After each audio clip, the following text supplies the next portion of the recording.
Assalamualaikum warahmatullahi wabarakatuh. Yang terhormat Bapak Bobby Fischer selaku dosen mata kuliah manajemen pemasaran dan teman-teman yang saya banggakan. Di sini saya akan menjelaskan tentang materi pemosisian brand dan cara membangun ekuitas brand.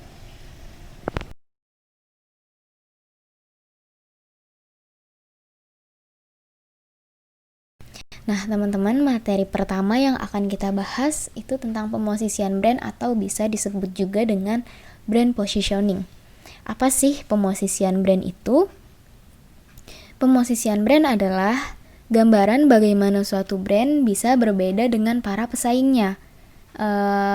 Pemosisian brand juga bisa diartikan sebagai strategi untuk membuat suatu brand tersebut bisa menciptakan kesan tertentu di ingatan para konsumennya. Jadi si brand ini meninggalkan kesan tersendiri di ingatan para konsumennya itu. Contohnya nih teman-teman yang paling sering kita alamin, kita sering banget kan nyebut merek-merek air minum kemasan lain itu kita sebutnya tuh Aqua, padahal kan dia punya merek sendiri, misalnya mereknya Fit atau Oli Mineral, tapi kita tetap nyebut air minum kemasan itu sebagai Aqua. Nah, di situ berarti si brand Aqua ini punya keunikan tersendiri. Kenapa sih kita selalu nyebut si Aqua ini?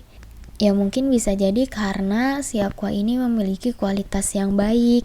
Jadi dia meninggalkan kesan positif di pikiran para konsumennya. Bisa juga karena si Aqua ini adalah brand pertama yang mengeluarkan air minuman kemasan. Itu tergantung dari pemikiran si konsumennya ini. Yang penting si Aqua ini udah berhasil gitu dalam melakukan brand positioning. Selanjutnya kita akan membahas tentang hal-hal yang perlu diperhatikan agar si brand positioning ini dapat berjalan dengan baik, dapat berhasil, dan dapat menarik banyak pelanggan atau konsumen. Yang pertama, kita harus memperhatikan penamaan produk tersebut. Kenapa sih kita harus memperhatikan nama produk tersebut?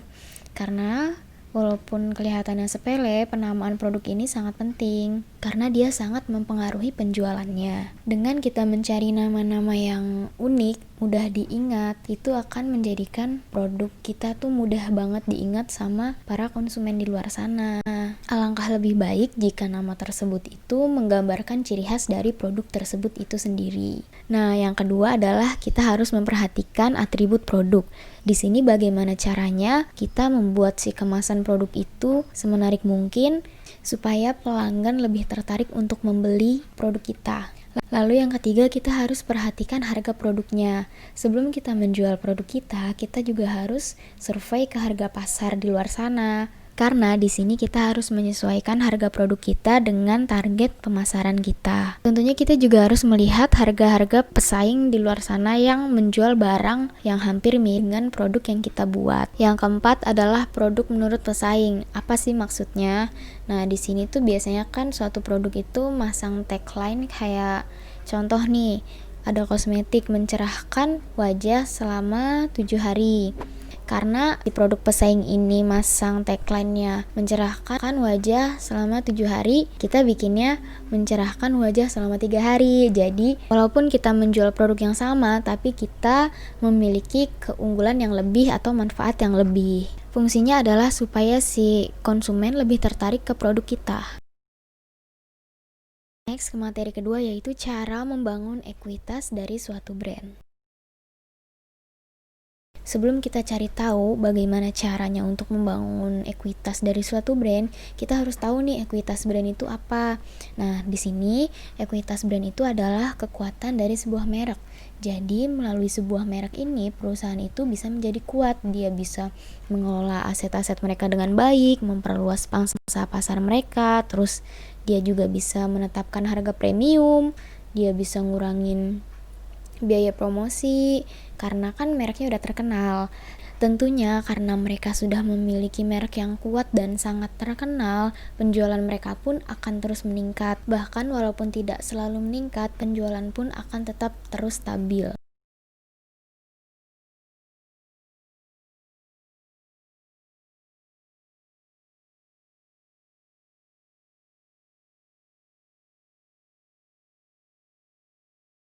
Nah, sekarang kita akan membahas tentang cara membangun ekuitas brand. Yang pertama adalah kita harus membangun identitas brand. Nah, di identitas brand ini biasanya dia berisi tentang value perusahaan. Contohnya tuh kayak desain visual, simbol, logo, dan lain-lain. Terus yang kedua, kita harus mengkomunikasikan apa nilai yang terkandung di dalam brand bisnis kita. Biasanya nih, nilai yang terkandung tuh ada 2 jenis. Yang pertama dari segi kinerja, yang kedua dari segi citra. Kalau segi kinerja, dia tuh menggambarkan ukuran seberapa baik produk kita tuh memenuhi kebutuhan pelanggan. Tapi kalau dari segi citra, contohnya tuh seperti perusahaan benar-benar berkomitmen untuk bertanggung jawab terhadap lingkungan atau tidak. Takutnya kan dia menimbulkan polusi atau pencemaran lingkungan lainnya. Itu contoh dari segi citra. Yang ketiga adalah kita harus menciptakan perspektif pelanggan yang positif atau pola pikir pelanggan yang positif.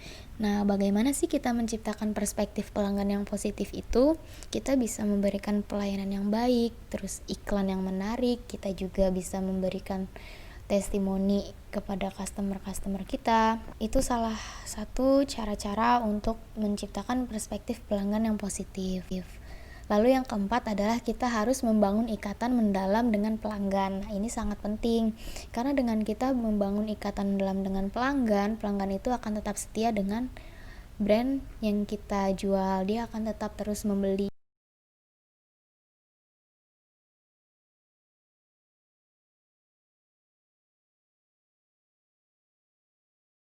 Sekian presentasi yang dapat saya sampaikan, kurang lebihnya saya memohon maaf. Semoga presentasi saya bermanfaat bagi teman-teman sekalian. Wassalamualaikum warahmatullahi wabarakatuh.